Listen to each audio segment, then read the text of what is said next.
తెల్లవారు అక్క ఆ వాక్యం స్టార్ట్ చేస్తారా? ఓకే అక్క, చేస్తాను. Okay, start. ప్రైస్తలాడక్క అందరికీ మరొకసారి ప్రైస్తల. 1 వీక్ తర్వాత దేవుడు మిమ్మల్ని కలుసుకోవటానికి కృపనిచ్చినాడు. వెలుట వచ్చుట ఆయన మహిమ కొరకై దేవుడు వాడుకున్నాడు. అందును బట్టి దేవునికి ఘనత, మహిమ, ప్రభావము కలుగును గాక. నిజంగా మనం వెళ్ళినామంటే ఒక ఉద్దేశంతోనే దేవుడు ఆయన మహిమ కొరకై నడిపించుకుంటాడు. అంటే ఆయన కార్యాలు జరిగించుకున్నటకు, అంటే ఆయన అంటే హృదయములను, ఇతరుల హృదయములను కరిగించుటకు, ఇతరులను ప్రభువులోకి ఆకర్షించబడినట్లుగా మనల్ని వాడుకోవాలని ఆయన ఇష్టపడతాడు. కాబట్టి దేవునికి వందనాలు చెల్లిద్దాం. మీ అందరూ చేసిన ప్రార్థనలకై వందనములు. 1 వీక్ VBS చాలా ప్రశస్తంగా, చాలా దేవునికి మహిమకరంగా జరుగునట్లుగా ప్రభు కృప చూపించినాడు. ఆయన పని జరిగించి ముగించుటకు కృపనిచ్చినాడు. కాబట్టి దేవునికి వందనాలు. 2 years నుంచి వాళ్ళు పిలుస్తున్నారు కానీ నేను వెళ్ళలేదు. ఎక్కడికి వెళ్ళాలి అనుకోలేదు నేను. కానీ ఈ ఇయర్ ప్రభు సమాధానంగా, అంటే వెళ్ళాలి అన్నట్లుగా మాట్లాడుతూ వచ్చినాడు. అందుకే వెళ్ళాల్సి వచ్చింది. ప్రభు కార్యం జరిగించుకున్నాడు 2 సంఘాల్లోనూ. మనకు అర్థం కాదు ఆరంభంలో, ముగింపులో అర్థమవుతుంది దేవుడు ఎందుకు తీసుకెళ్ళాడా అని. ఎందుకంటే అక్కడ ఉన్న పరిస్థితులు ఆయన ఎరుగును. కొన్ని సంఘాల్లో పరిస్థితులు అంత బాగుండవు. ఎవరో ఒక బలహీన ఘట్టాన్ని దేవుడు వాడుకుంటాడు. ఆయన వాడుకొనకపోతే కార్యం జరగదు. ఆయన వాక్కు నా నోట కానీ మన నోట కానీ పెట్టకపోతే అది కార్యం చెయ్యదు. అందుకే అది దేవుడు ప్రభువారు చివరి దినంలో లాస్ట్ డే సండే సిస్టర్స్ మీటింగ్లోనూ అద్భుత కృపనిచ్చినాడు వాడబడుటకు. వాళ్ళన్నారు సేవకులు అవసరమైన వాక్యం అందించారు అని. అది ప్రభు ఇచ్చింది. ఇంకొక సంఘం లాస్ట్ డే టెస్టిమోనీ చెప్పి రావటం జరిగింది సండే నైట్. వాళ్ళు చాలా సంతోషించారు. ఎల్డర్ చాలా తలనొప్పుకున్నాడు, దేవుడు అతని హృదయం కదిలించాడు అని. అసలు వండర్ఫుల్ గాడ్. నిజంగా దేవుడు అద్భుతకరుడు, ఆశ్చర్యకరుడు. ఆయన బలహీన ఘట్టమును కూడా వాడుకుంటాడు. వెళ్ళకూడదు అనుకున్న నన్ను తీసుకువెళ్ళాడు, గొప్ప కార్యాలు జరిగించుకున్నాడు. ఆయనకి మహిమ. హృదయాలు కదిలించబడితే అంతే చాలును. అది సంతోషించడం జరిగింది. అంతేకాదు ఇంకొక గొప్ప కార్యం, వర్షం అంతా తెలంగాణలో మొత్తం వర్షం. నేను ఒక్కటే ప్రార్థన చేసిన, ప్రభువా వెళ్ళినాం, మీరు మహిమ పొందండి. అంత వర్షం వచ్చినా పర్లేదు, కానీ ఆ యొక్క మందిరంలో మాత్రం వర్షం రావద్దు. చిన్న బిడ్డలు ఇబ్బంది పడొద్దు ప్రభువా, సంఘం ఇబ్బంది పడొద్దు, నీ నామానికి అవమానం రావద్దు అని ప్రార్థన చేయటం జరిగింది. ఇంకా అనేక మంది చేసి ఉండొచ్చు, కానీ నేను విశ్వాసముతో నా తండ్రిని వేడుకున్నాను, వెళ్ళినందుకు నీకు మహిమ తేవాలి, నేను వెళ్ళినందుకు నీ కార్యం సక్సెస్ఫుల్గా జరగాలి అని. అంటే దాదాపుగా అక్కడ సేవకురాలకు మొత్తం నాకు అప్పజెప్పటం జరిగింది. ఎంత అలసిపోయినప్పటికీ ప్రభు వాడుకున్నాడు. పాటల ద్వారా, పిల్లలకి పాటలు నేర్పించడం ద్వారా, లెసన్స్ చెప్పుట ద్వారా ఆయన మహిమ తెచ్చుకున్నాడు. ఇక ఎక్కడ మండే టు థర్స్డే అస్సలు వర్షం లేదు. ఫ్రైడే వర్షం పడతా ఉంది, నైట్ వర్షం, మార్నింగ్ ఆగిపోతుంది. అందరికి ఆశ్చర్యం. నైట్ అంతా వర్షము, మార్నింగ్ అయ్యేటప్పటికీ వర్షం లేదు, తేటగా అయిపోతుంది. నిజంగా ఎంత గొప్ప దేవుడు అంటే మన దేవుడు. సృష్టికర్తను చూపరుచుకున్నవయ్యా నీకు వందనాలని ఎవ్రీడే కారులో వెళ్తుందే ప్రార్థన స్థుతి. ప్రభా నీకు వందనాలు, ప్రభా నీకు వందనాలు. ఎంత గొప్ప దేవుడు. నువ్వు రుజువుపరుచుకున్నావు. ఆయన మన ఆయన రుజువుపరుచుకుంటాడు. మన వలన, నా వలన కలిగినది కాదు, ఆయన రుజువుపరుచుకుంటాడు. ఫ్రైడే వర్షం, డే కూడా పడతా ఉంది, మార్నింగ్ నుంచి వర్షం. ఏంటి ప్రభు ఇన్ని రోజులు కృపనిచ్చినావు, జస్ట్ ఇంకా 2 days ఉన్నాయి ప్రభు, జ్ఞాపకం చేసుకున్నావా అన్నప్పుడు ప్రభు దగ్గరికి వచ్చాము. అక్కడి వరకు వర్షం ఉంది, దగ్గరకు వచ్చిన తర్వాత వర్షం లేదు. ఎంత గొప్ప దేవుడా, నువ్వెంత గొప్ప దేవుడవు అని దేవుని స్తుతించటం. ఆ దినం కూడా తేటైన వాతావరణంలో సాటర్డే వరకు ప్రభు ఆడుకున్నాడు. సండే పూర్తిగా వర్షం ఆగిపోయింది. తిరిగి ప్రయాణంలో దేవుడు కృపనిచ్చినాడు. చక్కగా Vande Bharat train day time journey చేసినాను, డే టైం తిరిగి వచ్చేసాను. నా ఒంటరితనంలో దేవుడు నా పక్క నిలిచి ఉన్నాడు. నేను అదే ప్రార్థన చేసుకుంటే ఎక్కడికి వెళ్ళిరా, ప్రభా నీవు నా పక్కన ఉంటే నన్ను తీసుకెళ్ళు. మోషే అంటాడు కదా, నువ్వు రాకుంటే ప్రభా మేము వెళ్ళాం, నేను తీసుకెళ్ళని ప్రజల మీద విసుకుపోయి అంటాడు దేవుడు, నేను రాను మీతోటి అంటాడు. రిక్వెస్ట్ చేసుకుంటాడు మోషే. నేను అదే ప్రార్థన చేసుకుంటా, ప్రభా నువ్వు నాతో వస్తే నేను వెళ్తా ఎక్కడికైనా, లేకపోతే నేను వెళ్ళను. ప్రభు నాతో ఉండి నన్ను బలపరిచేవాడు, నా ప్రక్కనే నిలిచి ఉండేవాడు, దుష్టుడు ముట్టకుండా నన్ను కాపాడువాడు, దుష్టత్వం అంటకుండా కాపాడువాడు ఆయన. అది నమ్మి నేను బయలుదేరుతాను, ఆ ప్రార్థనతో బయలుదేరుతాను. ప్రభు గొప్ప కార్యాలు చేసుకుంటాడు, అద్భుతాలు చేసుకుంటాడు. ఆయనకు పాత్రగా ఉండేట కృపనిచ్చినాడు, ఆయన కొరకే వాడబడేట కృపనిచ్చినాడు. అది అంత మహిమ ఆయనకే. ఆయన చేతిలో మనం జస్ట్ పాత్రలం అంతే, ఆయన చేతిలో బూరలం అంతే. మనల్ని వాడుకొని మన ద్వారా వాడబడాలి. దేవుడు డైరెక్ట్గా వచ్చి దిగి వచ్చి చెప్పలేరు కదా.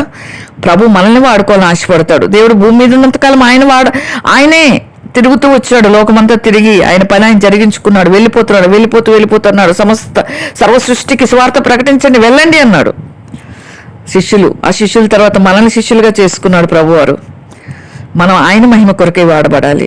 మనం చూచినప్పుడు కానీ, మన మాటలు విన్నప్పుడు కానీ, మన వాక్యం చెప్పినప్పుడు కానీ, మనం బోధించినప్పుడు కానీ, ప్రతిదీ ప్రభు మహిమ కొరకే మనం జరిగించాలి. అది ఆయన ఇష్టపడినాడు. ఆయనకు అవమానం తెచ్చే విధంగా ఎక్కడ ఉండకుండాన్నట్లుగా ప్రభు భద్రపరచులాగానే నేను ప్రార్థన చేసుకుని వెళ్తాను. ప్రభు కృపనిచ్చేవాడు, కనికరించేవాడు, కృప చూపువాడు. అందుకే దేవుని స్తుతిస్తున్నాను. మీకు అందరికి కూడా వందనాలు ప్రార్థించినందుకు.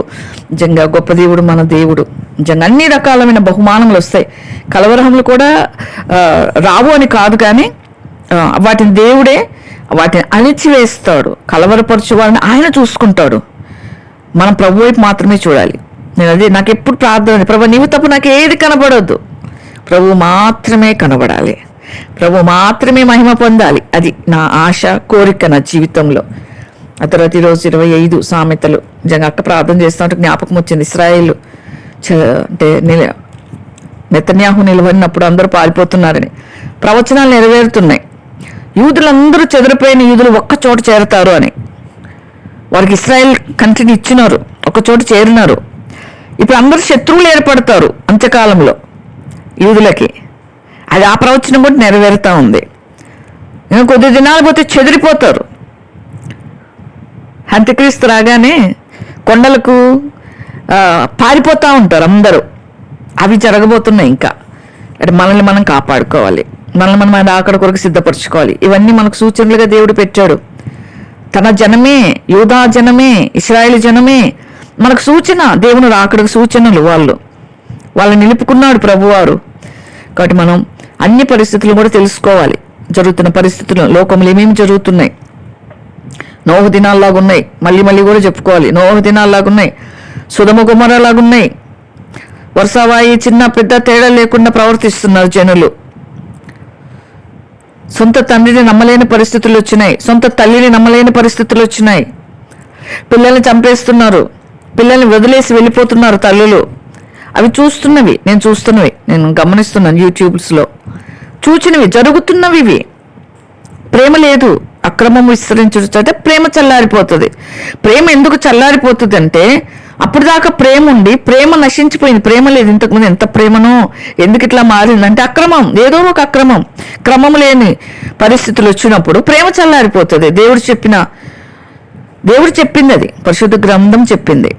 అవి ఖచ్చితంగా నెరవేరుతాయి. ఆయన మాటలో సున్నా పొల్లు తప్పిపోదు. ఈ దినాల్లో ప్రేమ లేదు. లోకంలో మనం ఎటు చూసినా అక్రమమే. ధనాశ, డబ్బు మీద ఆశ. యవనులకు కూడా డబ్బు మీద ఆశ. ఎవరి దగ్గర డబ్బు ఉంటే వాళ్ళ దగ్గరికి వెళ్ళిపోతున్నారు యవనస్తులు, పిల్లలు. మన పిల్లల్ని ప్రభు కాపాడుతున్నాడంటే కేవలం దేవునికి మన బిడ్డలను అప్పచెప్పబట్టే కాపాడుతున్నాడు. ఎక్కడ డబ్బు దొరికితే అక్కడికి వెళ్ళిపోతున్నారు. ఒకరి దగ్గరికి వెళ్తారు, వాళ్ళని నమ్మిస్తారు, అక్కడ డబ్బు తీసుకుంటారు, వాడిని పిచ్చోని చేసేస్తారు. ఇంకొక దగ్గరికి వెళ్తారు, ఎవరి దగ్గర డబ్బు దొరికితే వాళ్ళ దగ్గర. ఎంత ధైర్యంగా ఉన్నారు తెలుసా ఆడపిల్లలు ఈ రోజుల్లో. ఆ దినాల్లో ఆడపిల్లలకి భయం ఉండేది. ఈ దినాల్లో మగపిల్లలు భయపడుతున్నారు ఆడపిల్లలకి. అటువంటి దినాలు వచ్చినాయి. అంటే పూర్తిగా లోకంలో మార్పులు ఇవన్నీ కూడా. ఆడపిల్లని చూస్తే భయం. ఒకసారి నేను ఆటో ఎక్కాను, ఇక్కడ నుంచి ఆటో ఎక్కిపోతుంటే చాలా తొందరగా వెళ్ళాలి. ఇక్కడ ఆటో రన్నింగ్ ఆటోలోనే, అంటే అందరు ఎక్కిన ఆటోలోనే ఎక్కుదాంలే, ఇంకా టైం లేదు అని ఆ రోజు బుక్ చేసుకోకుండా ఎక్కడం జరిగింది. అక్కడ 3 యంగ్ బాయ్స్ ఉన్నారు. సరే తప్పదు కదా అని ఒక పక్కకు కూర్చున్నాను. కొంచెం దూరం పోయిన తర్వాత ఏం మాట్లాడుకున్నారేమో, మేడం మీరు ఇక్కడ దిగండి వెళ్తాం అంటే ఆడవాళ్ళని ఎక్కించుకోవడానికి భయపడుతున్నారు వాళ్ళు. ఒక్క ఆడమనిషిన 4 మగవాళ్ళు ఉన్నా ఆ ఆడమనిషికి భయపడుతున్నారు వాళ్ళు. ఏం బ్లాక్మెయిల్ చేస్తారో, ఏం మాయలు చేస్తారో అని. లోకం అట్లా తయారైపోయింది, చెడిపోయింది లోకం. సంపూర్ణంగా వ్యతిరేకమైన పరిస్థితులు వచ్చేసినాయి. నిజంగా అటువంటి భయంకరమైన పరిస్థితుల్లో ఉన్నాం. అంటే దేవుని రాకడి దినాలు, సమీపమైన దినాలు. దేవుడు అంటాడు, ఇదిగో నేను ద్వారం మీద నిల్చున్నా. కేవలం ఆయన పిల్లలు ఇంకా ఎక్కడో సువార్త వినని వాళ్ళు ఉన్నారు, వాళ్ళ కోసం ఆగాడు ప్రభువారు. మన కొరకు సిద్ధపాటు వాక్యాలు మనకు వినిపిస్తూనే ఉన్నాడు. మనం ప్రభు రాకడి కొరకే సిద్ధపడాలి, విడిచిపెట్టబడకూడదు. అది ప్రభు పోరాడుతున్నాడు. లాగేసుకోవాలి, పాతాళానికి లాగేసుకోవాలి. వాడు సాతానుడు పోరాడుతున్నాడు. 2 పోరాటాల మధ్య మనం ఉన్నాం ఈ దినాల్లో. ఒకటి సాతాను పోరాడుతున్నాడు తన వైపు ఆకర్షించుకోవాలి అని, తనతో పాటు నరకానికి తీసుకెళ్ళాలి అని. రెండోది ప్రభు పోరాడుతున్నాడు, నా బిడ్డలు నేను కాపాడుకోవాలి, ఈ లోకం మలినం అంటకుండా, ఈ దుష్టత్వం అంటకుండా, ఎవరిని నమ్మకుండా, ఎవరి వైపు ఆకర్షితులు కాకుండా నేను నా బిడ్డలను ఆకర్షించుకుంటాను. ప్రభు పోరాడుతున్నాడు. ఈ 2 పోరాటాల మధ్యలో మనం ప్రభువుని గెలిపిస్తే మనకు నిత్య జీవం, సాతాన్ని గెలిపిస్తే నిత్య నరకం. ఒకసారి పడ్డామా నరకంలో బయటకు రాలేం. ఇంకా అక్కడ క్షమాపణ ఉండదు, అక్కడ ఇంకా ప్రార్థనే ఉండదు. భూమి మీద ఉన్నంతసేపు మనకు ప్రార్థన, నరకంలో ప్రార్థన ఉండదు. ప్రార్థన చేసిన దేవుడు ఏం చేయలేడు. ఒక్కసారి ఏమంటారు, తీర్పు జరిగిన తర్వాత లోకంలో కూడా ఉరిశిక్ష పడ్డ తర్వాత ఇక ఇంకా ఇంకా నో ఛాన్స్, ఇంకా మళ్ళీ బయటకు వచ్చేదేం లేదు. ఉరిశిక్ష అంటే ఇంక ఉరిశిక్ష అంతే అయిపోయింది. ప్రభు కూడా అంతే. ఒక్కసారి నరకంలో పడితే ఆయన బాధపడతాడు, లోబడుంటే బాగుండు. బాధ, ఎందుకంటే అందరూ తన పిల్లలే కదా. తన పిల్లలు నరకానికి పోతే వేసేకి ఇష్టమా? అక్కడ కూడా బాధే ప్రభువుకి. కానీ తీర్పుని ఇంకెవ్వరు మార్చలేరు. ఆయన దయ చూపిస్తాడు. ఎప్పటి వరకు అంటే మానవుడు జీవించినంత వరకు ఆయన దయ కలిగి దినమెల్లా చేతులు చాపుంటాడు, నా వైపు ఆకర్షించుకుంటా, నా వైపు రావాలని. మన జీవితం ముగిసిన తర్వాత ఇంకా ఛాన్స్ లేదు. అందుకే మనం అందరి కోసం ప్రార్థించాలి. రక్షణ లేని వారి కోసం, యవ్వనుల కోసం, ఇటువంటి జీవితంలో జీవిస్తున్న వారి కోసం. అటువంటి చూసినప్పుడల్లా నాకు ఒకటే జ్ఞాపకం వస్తుంది, ప్రభా ఈ బిడ్డలు నరకానికి పంపిస్తావా అయ్యా? నీ చిత్తమైతే ఎవరో ఒకరిని పంపి వాళ్ళని రక్షించుకోవా? ఇటువంటి మోసాలు చేస్తున్న బిడ్డలను రక్షించుకోవా?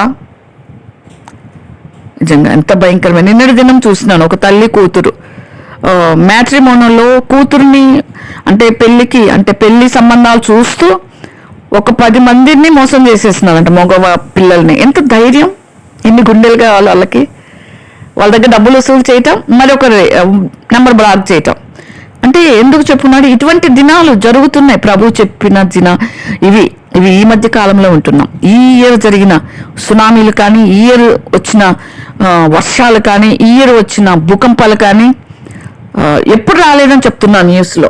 చాలా భయంకరం. ఫిలిప్పైన్స్లో భయంకరమైన భూకంపం, పరుగులు పెడుతున్నారు, అనేకమైనవి ధ్వంసమైనవి అని న్యూస్లో చూస్తున్నాం. నిజంగా అక్కడక్కడ కరువులు, భూకంపాలు, ఇవి వేదనలకు ఆరంభం అన్నాడు ప్రభువారు. ఆరంభము అంటే ఇంకా ఆరంభమే కదా అనుకోవటానికి లేదు. ఎప్పుడు ఆరంభమో ఎప్పుడు ముగింపు మనకు తెలియదు. త్వరగా ముగించవచ్చు, కొంతమంది ఆలస్యం కావచ్చు.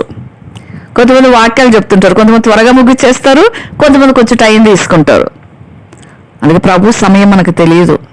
సమయములు, కాలములు ఆయన చేతిలో ఉన్నాయి. మనం చూడాల్సింది ప్రభువుని మాత్రమే. మనల్ని మనం కట్టుకోవటం, మనల్ని మనం కాపాడుకోవటం, మనల్ని మనం పరిశుద్ధులుగా చూసుకోవటం. హృదయంతరంగా మెరిగిన వాడు ప్రభువారు. మనుషులకి హృదయం తెలియదు, మన పైన చూసి మాత్రమే జడ్జ్ చేస్తారు. హృదయం అంతరంగము ఆయనకు మాత్రమే తెలుసు. ఆయన దగ్గర మనల్ని మనం పరిశుద్ధంగా ఉంచుకోవాలి. అందుకే ఈరోజు 25వ అధ్యాయంలో ఇవిను సొలొమోను సామెతలన్నీ కూడా సొలొమోను గారు మాత్రమే రాయలేదు. కొంతమంది వేరే ఇతరులు కూడా వ్రాసినారు. కాబట్టి ఇది కూడా సొలొమోను రాసింది. యూదా రాజైన హిజ్కియా సేవకులు వీటిని ఎత్తి వ్రాసిరి. అనేకమైన ఆ దినాల్లో ప్రతులు, ఆ దినాల్లో ఉన్న ప్రతులు వేరుగా ఉండే.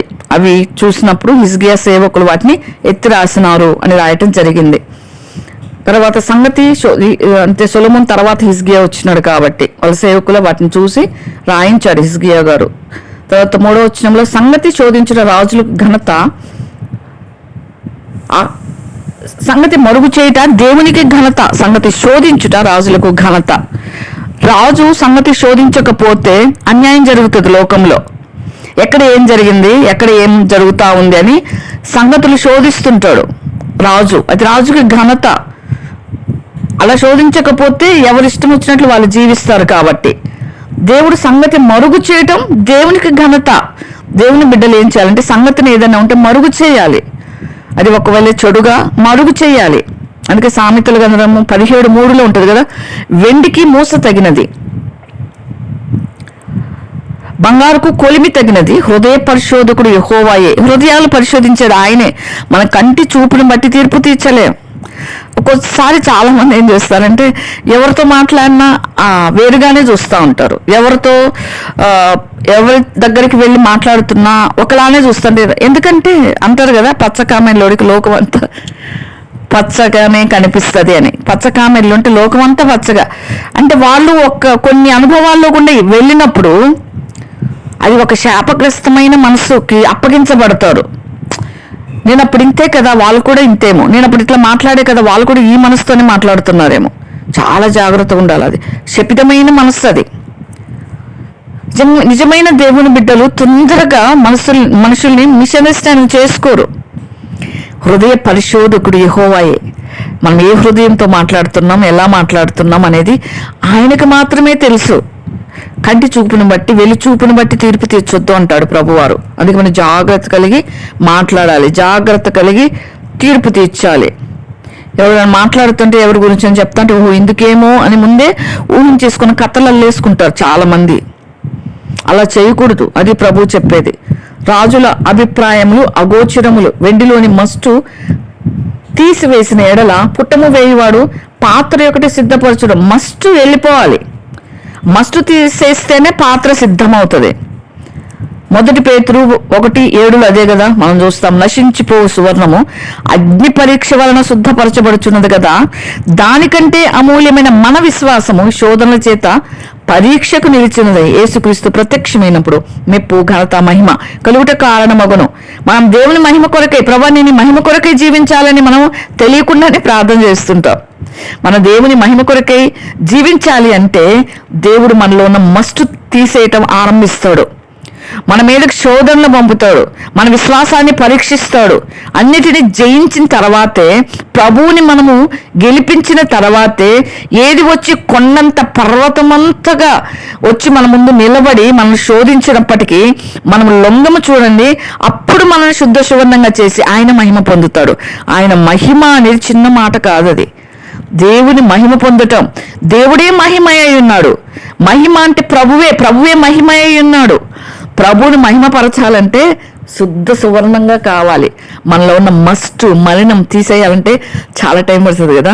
శరీరంలో ఏదన్నా రోగాన్ని బట్టి శరీరంలో దీంట్లో నుంచి ఇది తీసేయాలి అంటే, శరీర భాగంలో ఉన్న దాన్ని బయటకు తీసేయాలి అంటే చాలా నొప్పి కలిగిస్తుంది కదా. ఈ రోజుల్లో అన్ని మత్తు మందులు వచ్చినాయి కాబట్టి సరిపోయింది, కానీ మత్తు లేని దినాల్లో చాలా బాధ కలిగిస్తుంది. యేసుప్రభువు వారు కూడా మనలో ఉన్న మస్టును తీసివేయాలి అంటే మనకు నొప్పి అనిపిస్తుంది. ఏంది ప్రభువా ఈ పరిస్థితులు, ఏంది ప్రభువా ఈ పరీక్షలు, ఏంది ఇంకానా అంటే ఇంకా ఉంది, నీలో తీసివేయాల్సింది ఇంకా ఉంది అంటాడు ప్రభు.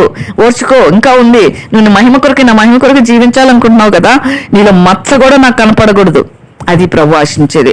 అది మస్టు మనకు కనపడకూడదు. అది ఆయన మహిమ కొరకై జీవించుట. పుటం వేస్తాడు దేవుడు, వెండిని వేసినట్లుగా వెండిని పుటం వేస్తాడు. ఆ చిన్ని బంగారం, నిన్న చిన్న రింగులు, దాన్ని గమనిస్తే ఆ చిన్నగా ఎంతగా చక్కగా తయారు చేస్తారు దేవుడు. ఎంత జ్ఞానం ఇచ్చినాడు కదా. అంత చిన్నగా తయారు చేయాలంటే ఎంత కష్టపడతారో మనం చూడలేదు అసలు. చిన్న వస్తువులు చూసినప్పుడు నాకు అదే అనిపిస్తుంది. ఇంత చిన్నగా అంత స్మార్ట్గా ఎట్లా చేస్తారు అసలు, వీళ్ళకి ఎంత జ్ఞానం ఉంది కదా, దేవుడు ఎంత జ్ఞానం ఇచ్చినాడు కదా, ఎంత ఓపిక ఇచ్చినాడు కదా అనిపిస్తుంది నిజంగా. ఆ విధంగా దేవుడు చెయ్యాలి అంటే మస్టునంతా తొలగించి పుట్టము వేసి బంగారాన్ని ఒక చైన్ కానీ ఒక ఇయర్ రింగ్స్ కానీ చేయాలంటే పుట్టం వేయాలి. దాన్ని ఒక రూపులోకి తీసుకొస్తారు పుట్టం వేసిన తర్వాత రాజు ఎదుట దుష్టులను తొలగిస్తే అతని సింహాసనము నీతి వలన స్థిరపరచబడుతుంది. స్థిరంగా ఉండాలంటే రాజ్యము నీతి వలన స్థిరపరచబడుతుంది. యథా రాజా తదా ప్రజ అంటారు కదా. రాజు బాగుంటే ప్రజలు బాగుంటారు. రాజు అన్యాయం చేస్తూ ఉంటే రాజే అన్యాయంగా ఉన్నాడు మనకేంది అన్నట్లుగా ఉంటారు ప్రజలు. అందుకే కదా మనది ప్రజాస్వామ్యం కదా, మనమే ఎన్నుకుంటాం ప్రభుత్వాన్ని. ఎవరు మంచి ఎవరు చెడు అని మనకు తెలిసిన వరకు మనం డిసైడ్ అయిపోయి మనం ఎన్నుకుంటాం. అది రాజు ఎదుట డంబం చూపకము, గొప్పవారున్న చోట నిలవకము. మనకు మనముగా పోయి నిలబడకూడదు. చాలాసార్లు మనము అనుకుంటాం, నీ కన్నులు చూచిన ప్రధాన ఎదుట ఒక నేను తగ్గించుట కంటే ఇక్కడికి ఎక్కిరమ్మని అతను నీతో చెప్పుట నీకు మేలు కదా. మనం చాలా పిలవక ముందు పరిగెత్తి వెళ్ళిపోతాం, దాని బుద్ధిహీనత అంటారు. ఎక్కడికైనా కూడా వాళ్ళు పిలిచిన తర్వాతే మనం వెళ్ళాలి. ఎవరిని పిలిస్తే వాళ్ళే వెళ్ళాలి. మనం కనపరుచుకోవటానికి చాలాసార్లు చాలామంది ఇష్టపడతారు, దాని ద్వారా అవమానమే. పిలిచిన దగ్గరికే వెళ్ళాలి. ఒకసారి నేను చూస్తున్నాను ఒక మందిరంలో, ఆవిడ వచ్చి పెద్ద గబగబా వచ్చి చైర్లో ముందు చైర్లో కూర్చుంది. ఒక ఆమె సీరియస్గా లేపేసి పంపించేసింది. 3 times చెప్పింది, అక్కడ వెళ్ళి కూర్చో, ఇక్కడ వేరే ప్లేస్ వేరే వాళ్ళది, అక్కడ వెళ్ళి కూర్చో అంటే 3 సార్లు కామ్గా ఉంది. 4వసారి గట్టిగా చెప్తే లేచి ముఖమంతా బాధగా పెట్టుకొని వెళ్ళిపోయింది. ఇది పిలవకుండా వెళ్ళకూడదు. ఎక్కడికన్నా వెళ్ళినప్పుడు వాళ్ళు పిలిచే వరకు వెయిట్ చేయాలి. పిలవలేదా మౌనంగా కూర్చోవాలి. దేవుడు నాకు ఇచ్చిన ప్లేస్ ఇదే, అది ఘనతనిస్తుంది, అదే ఘనతనిస్తుంది. కాబట్టి ఆ విధంగా దేవుడు ప్రతి ఒక్కటి కూడా మనకు బోధిస్తూ వస్తున్నాడు. మనం అవమానపడకుండగా, మనం పిలవకుండా వెళ్తే అవమానం, తగ్గించుకుంటే మన ఘనత. గొప్ప దేవుడు మన దేవుడు. నేను చాలాసార్లు ఫీల్ అవుతాను, అంటే నన్ను మాత్రమే అంటే కారులో కూర్చోవడం, నన్ను మాత్రమే చేయడం, చైర్లోంచి పాపం పోయినప్పుడు ఆ సేవకుడు అన్న వాళ్ళైతే అది కుర్చీలోంచి దిగనివ్వట్లేదు. నేను ప్రేయర్ చేసేటప్పుడు కిందనే కూర్చుంటాను. ప్రభుకి అది ప్రభు దగ్గరకు వచ్చినప్పుడు కింద కూర్చోవాలి, ఇది నా ఆశ. ప్రార్థనలో ఆయన మహిమ పొందుతాడు, ఆయన ఘనపరచాలి, మనం ఆయన మహిమ కొరకై జీవించాలి. 8 వచ్చిన ఆలోచన లేక వ్యాజ్యమాడుతూ పోకము, నీ పొరుగువాడు నిన్ను అవమానపరిచి దాని అంతమున ఇక నీవేమి చేయదు అని నీతో అనునేమో. నీ పొరుగువానితో నీ వ్యాజ్యమాడవచ్చును కానీ పరును గుట్టి బయట పెట్టకము. ఒకవేళ నీ కోపం ఉందా, నీ పొరుగువాని మీద వ్యాజ్యం ఉందా, ఒకవేళ నువ్వు అడుగు, కానీ పొరుగువాని గుట్టు బయట పెట్టద్దు. సంగతి మరుగు చేయట దేవునికి ఘనత. నోవహు ఏం చేసినాడు? నోవహు కుమారుడు హాము బయట పెట్టినాడు, ఒక కుమారుడు కప్పినాడు. అది దేవుని బిడ్డ లక్షణం, అది దేవుని గుణం. కాబట్టి ఆ విధంగా మనల్ని మనం సిద్ధపరచుకొని జ్ఞానవంతులంగా మనం జీవించాలి. కాబట్టి ఇది మనం 6వ వచనంలో మనం చూసినట్లయితే, ఆరో వచనం చూసినాం కదా, దానికి దేవుని దగ్గరకు మనం వెళ్ళేటప్పుడు దేవుని దగ్గర ఎంత మోషే తగ్గించుకున్నాడంటే, ప్రభు నేను ఎంతటి వాడను అంటాడు. తిరిగి నేను దేవుడు రాజు దగ్గర తీసుకెళ్తున్నాడు, రాజు దగ్గర నేను మాట్లాడతా అనుకోలేదు మోషే. నేను ఎంతటి వాడిని ప్రభువా, నన్ను పోయి రాజు దగ్గర నిలబెట్టమంటావు. మళ్ళీ అక్కడి నుంచి నేను ఇక్కడికి వచ్చిన, అక్కడి నుంచి ఇక్కడికి పంపిగానే మోషే వచ్చేసినాడు.